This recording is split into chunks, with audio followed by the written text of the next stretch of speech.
Hello to my fellow humans, Supercliff here, and thanks for tuning in on today's brand new video. And so, it's finally arrived, Undiscovered Country, issue number 1, written by Scott Snyder and Charles Soule, with the art drawn by Giuseppe Camuncoli. And without further ado, let's get that hype train pumping. And so, the issue begins at 8 a.m. Pacific time, 12 nautical miles from the California coast, where we see a Chinook helicopter and its crew bracing themselves as they're about to fly over America airspace, of which no one from outside the US has done so in over 30 years, ever since America has walled off its borders from the rest of the world. And while everyone aboard is celebrating, they are suddenly welcomed by an anti-aircraft missile. The end. Just kidding. That would be a terrible story. A week prior in Athens, Greece, it's here that we are properly introduced to Dr. Charlotte Graves, who at the moment is treating a young patient who has been affected by the Sky virus. Eventually, we see helicopters hovering above the area, dropping anesthetics. Now, these are called dusters, and their job is to drop a sort of poisonous gas which kills those infected with the Sky virus in order to contain contamination. Graves is soon met with Colonel Pavel Blaski, a member of a special unit of the Alliance Combined Air Operations Center. Balvo is aware of Graves' epidemiologist career and informs her that he's here to bring her to Alliance base, for the Alliance has received a message involving a cure for the Sky virus. And after a quick demonstration of Balvo being a badass, and with the passing of a boy whom Graves was treating, Graves agrees to go with Balvo. Graves then asks about the contents of the message, and Balvo responds, saying that the message came from America.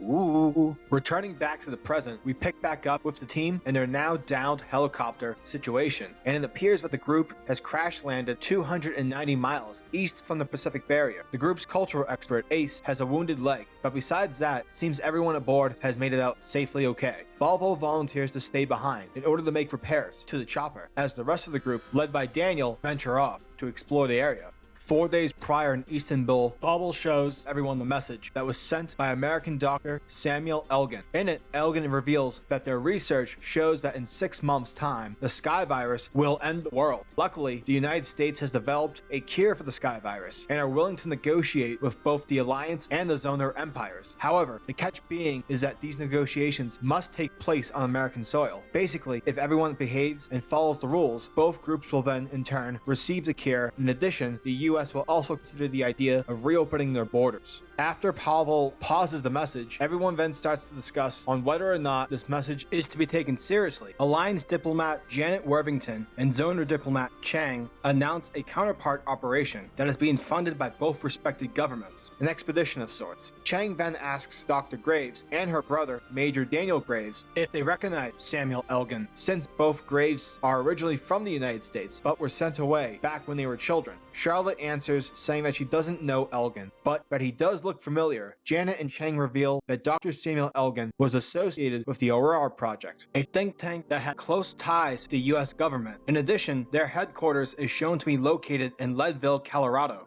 Balvo says that he will lead this response team, and it's here we are properly introduced to Ace, the team's cultural expert, and Valentino Sinovel, a journalist who will serve as the mission's scribe, since after all, this is to be a historical moment for the entire world. Returning back to the present, we see that the team is still traversing the rocky landscape. Once Sinovel climbs up for a better view, she witnesses in the distance a large group of Mad Max-looking raiders descending upon Balvo's position. Now this means trouble for tough guy Balvo, for it seems that these Americans are not happy with Balvo's presence. The chieftain in the group declares Balvo a foreign invader, and from there orders his big bad buffalo to chow down on Balvo. Now, hold up, because can we all just agree that, oh my god, this is amazing, but also insanely gross at the same time? Okay, moving on. Afterwards, the raiders uncover the group's tracks and start to head out towards their position. Daniel orders everyone to head out, but unfortunately, Janet sees another force of raiders in that direction, though this time in Mortal Engines fashion. Never saw the movie, saw the trailer, that's all you need to know. So yeah,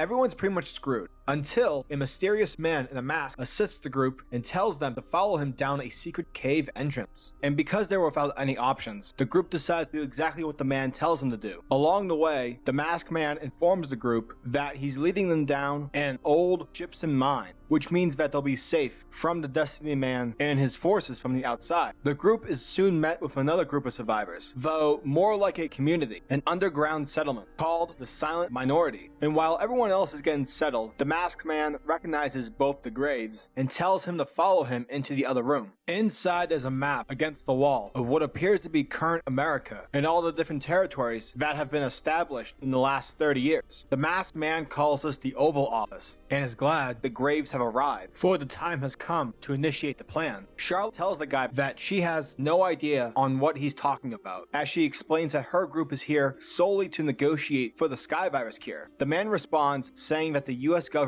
sent out no such message to anyone. He then goes on to say that the prophecy told him of their arrival, and it's here where the masked man reveals himself to be Dr. Samuel Elgin, and just like Uncle Sam, Elgin tells the Graves that he wants them to save America. And that was Undiscovered Country, and wow, what a fantastic first issue. And although we get ourselves easy introduction to the cast of the story, all of whom have yet to blow me out of the water, that's to be expected with how the story is being delivered, because hot damn, the concept, the world building, it's utterly amazing, and that's the hook. Between this and Batman Last Night on Earth, there's no doubt in my mind that Scott Snyder is a damn good world builder, and if I may be so bold, is just simply one of the best at it in today's industry. Both Snyder and Soule's writing is also on point. People are having intriguing conversations. There's no hidden meaning within their dialogue. None of the writers are trying to be Alan Moore. You can just tell that this is a passion project from both Snyder and Soule, and that the two of them are just trying to have a good time telling the story, while also pitching this for a movie.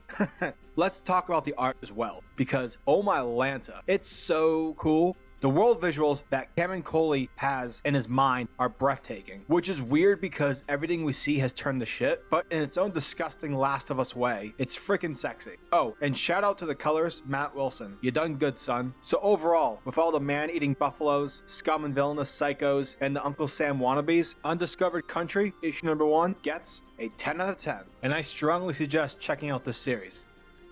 And that wraps up today's video.